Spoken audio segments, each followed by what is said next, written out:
আজ থেকে প্রায় 1000 বছর আগে মিশরের বিখ্যাত একজন আল্লাহওয়ালা শায়েখ আবু আব্দুল্লাহ জাজুলি রহমাতুল্লাহি আলাই একদিন সফরে বের হয়েছে। পথিমধ্যে নামাজে রক্ত হয়ে গেল।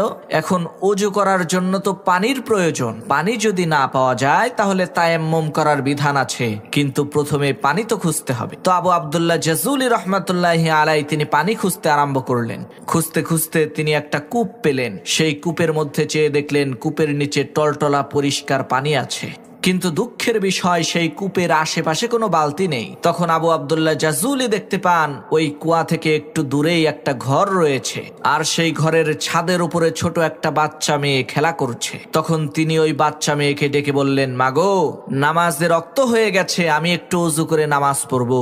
এই কুয়ার আশেপাশে কোনো বালতি দেখতে পাচ্ছি না, তোমাদের ঘরে কি কোনো বালতি আছে নাকি? আমাকে একটু দাও, আমি কুয়া থেকে পানি উঠিয়ে ওযু করব।